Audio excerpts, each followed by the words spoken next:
warahmatullahi wabarakatuh. Alhamdulillah, syukurillah, salatu wassalamu ala rasulillah Sayyidina Muhammadin bi'amdillah wa ala alihi wa sahbihi wa mawala.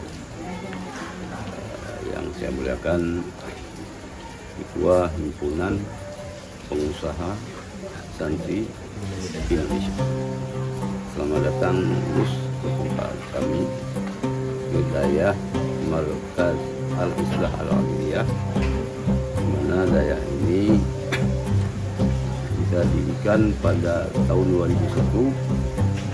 Waktu itu khusus untuk mendidik anak-anak yatim korban perang. Saya merasa bergembira sekali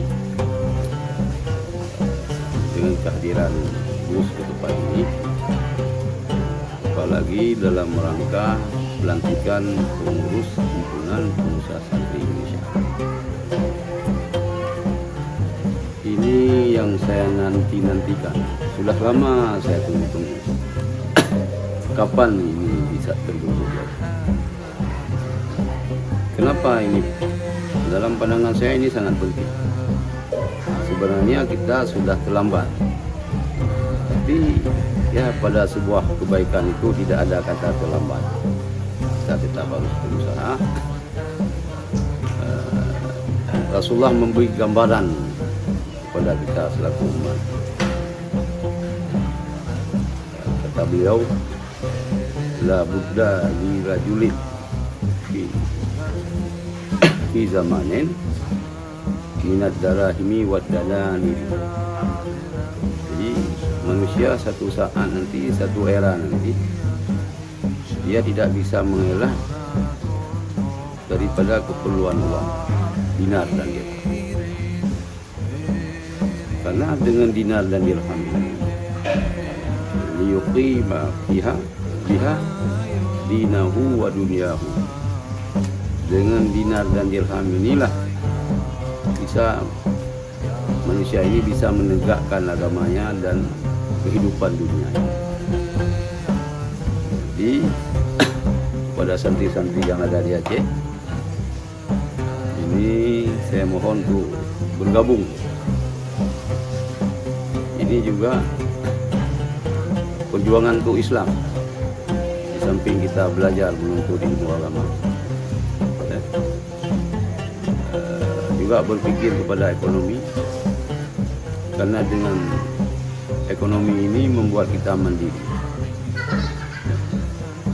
Santri itu kalau jadi pengemis tidak bagus,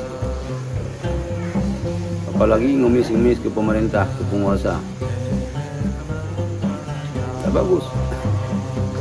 Ulama santri ke penguasa bukan mengemis untuk memberi nasihat, menasihati. Kalau kita nggak punya uang, ekonomi kita macet. Kata pepatah Aceh, munyo napeng dalam jero, suku lam nanggro pun lam lima. Munyo napeng dalam jero, minanggro hanya jaya. Kalau kita punya uang, di hutan bisa terang, di kampung bisa gelap. Gelap di kampung, tapi lebih terang di hutan belantara. Kalau punya uang. Tapi kalau kita tidak punya uang, jangankan orang lain bisa percaya kita, istri sendiri nggak percaya kita. Ini tantangan buat kita, buat santri. Jadi kehadiran wadah ini, apa namanya? Himpunan Santri Indonesia, Himpunan Pengusaha Santri Indonesia, ini dah langkah awal untuk kita bergerak menyelamatkan akidah agama kita, akidah kita Ahlus Sunnah wal Jamaah. Karena ini kan di bawah daripada NU juga, tidak terlepas daripada Nahdid, terlepas pro kontra terhadap sebuah organisasi itu, saya pikir hal yang wajar-wajar saja. Tapi mengaku tidak mengaku, kita santri ini tetap orang Asy'ari, Asy'ariyah, Maturidiyah, Asufiyah, kita tetap di Indonesia ini sebagai Nahdi. Nahdi.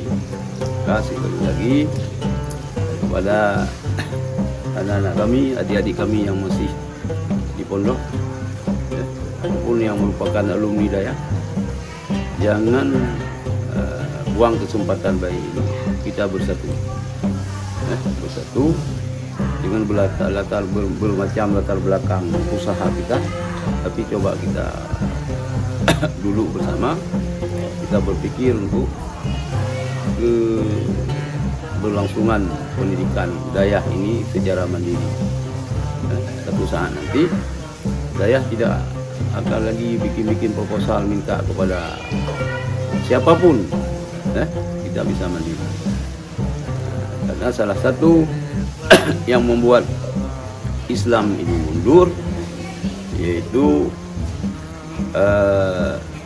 bu'dul aghniya anil infaq, ataupun bu'dul aghniya anil infaq. Orang-orang kaya ini tidak mau berinfak. Coba di samping kita berinfak ilmu agama kita, karena kita akan mengajar agama kepada orang, tidak ada gaji itu. Kenapa tidak ada gaji? Karena perbuatan yang kita lakukan, yang kita laksanakan, memberi pencerahan agama kepada umat, ini adalah pekerjaan perintah Allah melalui Nabi. Jadi yang kita lakukan itu pekerjaan seperti pekerjaan Rasulullah. Kalau ini pasti gajinya sama Allah Ta'ala. Maka kiai-kiai kan, tunggu abu-abu kami di sini, pimpinan Dayah di Aceh, tidak ada yang digaji. Jadi buat Nabi gaji Allah Ta'ala. Ini beda dengan yang mohon maaf, ngajar agama juga tapi pegawai negeri, PNS. Itu juga mengajar agama kepada orang juga pekerjaan yang dilakukan oleh para nabi. Tapi PNS ini gajinya pada umara, bukan pada Allah Ta'ala. Nyainan beda kita yang orang buat. Kita yang orang buat nabi gaji ba Allah Ta'ala. Semua buat. PNS mengajar buat nabi ji pernah kau, tapi ganya gaji ba umara. Khairun nas man anfa'hum linnas, seperti kata Gus tadi. Jadi samping kita menginfakkan ilmu yang telah diberikan oleh guru kita kepada kita, kita juga memberi pencerahan ilmu kepada masyarakat. Tidak salahnya apabila kita juga bisa membantu ekonomi kepada masyarakat, lebih-lebih orang yang fakir, orang yang miskin. Karena kata Sayyidina Ali karamallahu wajhah, kadal fakru ayakuna kufra. Kefakiran ini sangat berpotensi sekali untuk menjadi orang itu kafir. Jadi dengan ada wadahnya ini, kita selamatkan akidah umat Rasulullah, akidah Ahlussunnah wal Jamaah Aswaja di Aceh dan di seluruh Indonesia. Nah, ini harapan dan pesan saya kepada santri-santri ataupun alumni Dayah yang ada di Aceh. Assalamualaikum warahmatullahi wabarakatuh. Assalamualaikum.